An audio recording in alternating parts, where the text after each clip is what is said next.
আজকে মার্চ মাসের 23 তারিখ, তারপরেও কুয়াশার অবস্থা দেখেন। আসলে মাথা সবারই খারাপ, মানুষের যেরকম মাথা খারাপ প্রকৃতিরও মাথা খারাপ হয়ে যাচ্ছে। মানে যখন যে সময় যেটা হওয়ার কথা সেটা হচ্ছে না। এখন মানুষেরটা আগে খারাপ নাকি প্রকৃতির মাথা আগে খারাপ, এটা এখন বিবেচ্য বিষয়। তবে প্রকৃতি মানুষের মানসিকতাকে নিয়ন্ত্রণ করে, এটা আমরা সবাই জানি। যে অঞ্চলে প্রকৃতি যেরকম, সে অঞ্চলের মানুষের মন মানসিকতা, শারীরিক গঠন, চিন্তা ভাবনা ওরকম। দেখেন কিচ্ছু দেখা যাচ্ছে না, জানি না ক্যামেরায় কেমন আসতেছে, কিন্তু টোটালি একবারে কি বলবো, মাঘ মাসের শীত যেরকম থাকে, জানুয়ারির শুরু বা মাঝামাঝি সময় যেরকম কুয়াশা, আজকেও কিন্তু সেরকমই কুয়াশা। আমরা প্রায় চৈত্র মাসের কাছাকাছি এসে পৌঁছেছি না, চৈত্র মাসের মধ্যে আছি খুব সম্ভবত। আর এই সময়টা তো এরকম কুয়াশা থাকলে মানে এটার প্রভাবটা সব কিছুর উপরেই পড়বে। কারণ আসলে এটা মানুষের শারীরিক অবস্থা, মানসিক অবস্থা, পাশাপাশি আমাদের যে কৃষিক্ষেত্র রয়েছে, এই সবগুলোতে এর প্রভাবটা পড়বে। কি যে একটা অবস্থা দেখেন।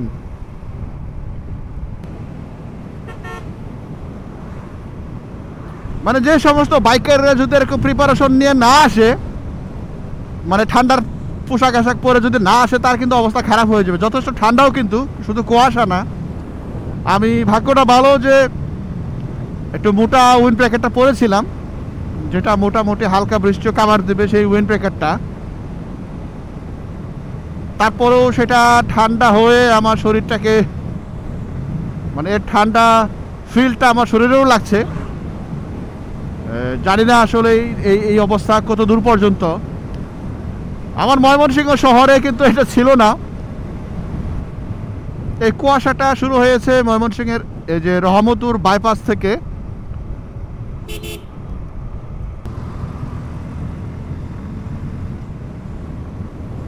কুয়াশা যথেষ্ট ঘন, তাই আসলে ভিজিবিলিটিটা অনেকটা হ্রাস পেয়েছে। কিছু কিছু জায়গায় মোটামুটি ফাঁকা। মোটামুটি যেখানটায় বাড়িঘর রয়েছে সেখানে কুয়াশার ইয়াটা কম, কিন্তু যেখানে ফাঁকা সেখানে যথেষ্ট কুয়াশা। আমি এখন ব্রিজের চূড়ায়, দেখেন কি অবস্থা। আশেপাশে সম্পূর্ণতায় সাদা সাদা সাদা সাদা সাদা আরো সাদা। উরে আমাকে হেডলাইটটা অন করে নিয়েছি।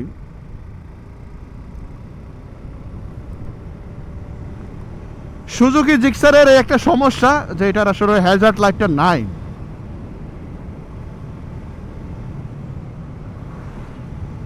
এটার ইন্ডিকেটরটা ডান পাশে, অথবা যে কারণে এর ইন্ডিকেটরটা ব্যবহার করতে হয় ডানে অথবা বামে।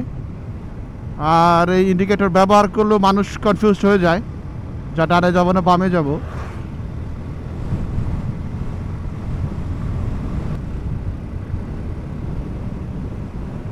গত শুক্রবারেও একটা সমস্যায় পড়েছে এরকম হুটহাট বৃষ্টির কারণে। যে 2টা দিকে আমি বেরিয়েছিলাম আমার পরীক্ষা দেওয়ার জন্যে। আমার বাসা থেকে এগ্রিভার্সিটি যাওয়ার পথে, আমার বাসা থেকে আমি যখন বের হই যথেষ্ট রোদ আমার কাছে ঝুলিতে, কিন্তু যখনই শম্ভুগঞ্জ ব্রিজ বা পাটগুদামের কাছাকাছি গেলাম, সেখানে যায় দেখে আসলে মানে মোটামুটি ধোঁয়া বৃষ্টি। আর বৃষ্টির জন্য যেহেতু প্রিপারেশন নাই, অর্থাৎ শুধুমাত্র টি শার্ট পরে বের হয়েছিলাম, একেবারে ভিজে তো একাকার হয়ে গেছি। যে দেখেন লুকিং গ্লাসটা একবারে হয়ে গেছে।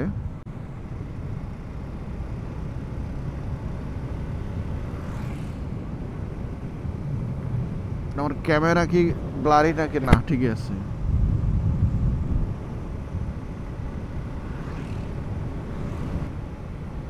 যারা আপনারা ভোরবেলা এরকম বাইক নিয়ে বেরোবেন, মোটামুটি একটা প্রিপারেশন নিয়ে বেরোবেন, সাথে একটা রেনকোট রাখবেন, কারণ ধুমধাম বৃষ্টি শুরু হয়ে যেতে পারে, অথবা এরকম ঠান্ডা শুরু হয়ে যেতে পারে যে কোনো জায়গায়। রেনকোট থাকলে সুবিধা একটা যে ঠান্ডার মধ্যেও পরা যাবে, আবার বৃষ্টির মধ্যেও পরা যাবে। যখনই মার্চ মাস শুরু হয় আমি একটা রেনকোট ক্যারি করার চেষ্টা করি সবসময়। ওরে বাপরে, এই লোকটা দেখে কেমন!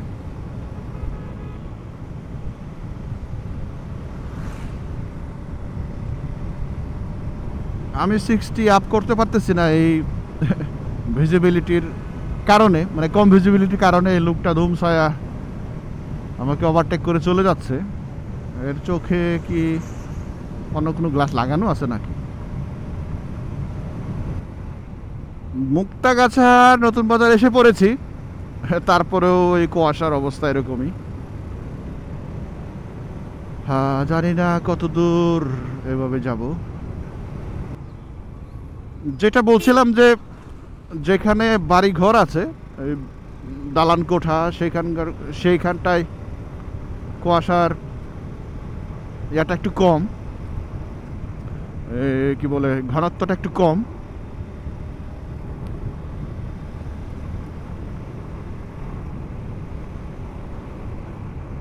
না, যথেষ্ট পরিমাণ আছে। আচ্ছা, আমি একটু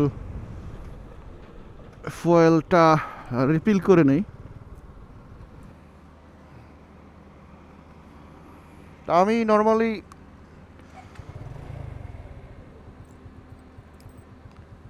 ময়মনসিংহের পুলিশ লাইন থেকে ফুয়েল নিতাম, কিন্তু ইদানিং এই পুলিশ লাইনের যে ওই ফিলিং স্টেশন, তারা আসলে ভোরে কেন জানি খুলছে না।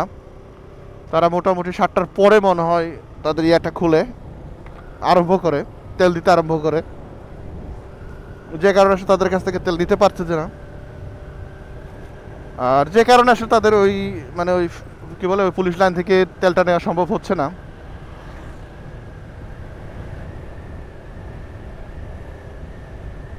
মুক্তাগাছা এই প্রপারেও আসলে যথেষ্ট কুয়াশা।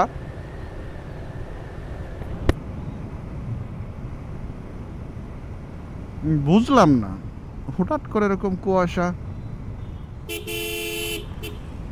যাই হোক, আপাতত ক্যামেরাটা একটু বন্ধ রাখি, পরে আবার শেয়ার করার মতো কোনো কিছু যদি পাই তবে ক্যামেরাটা অন করব। এই পাশে তো কুয়াশা আরো বেশি।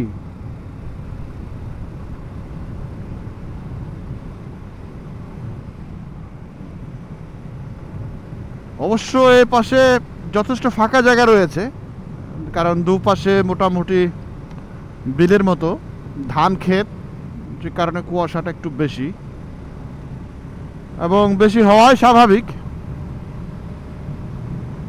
কুয়াশায় রীতিমতো আমার প্যান্ট ট্যান্ট ভিজে যাচ্ছে, হাতের গ্লাভস এরই মধ্যে অনেকখানি ভিজে গেছে।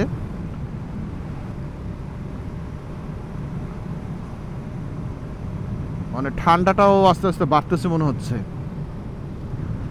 আচ্ছা, যা হোক, কুয়াশা গপ্প এখানে শেষ করব,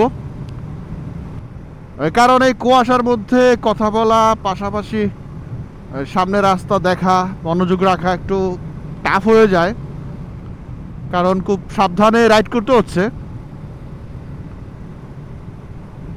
সো ফ্রেন্ডস, ভালো থাকবেন, সুস্থ থাকবেন, নিরাপদে থাকবেন। দেখা হবে, কথা হবে পরবর্তী কোনো পথের পাঁচালিতে নতুন কোনো বিষয় নিয়ে। সে পর্যন্ত ভালো থাকবেন। অবশ্যই অবশ্যই সার্টিফাইড হেলমেট পরিধান করে বাইক রাইড করবেন। টাটা।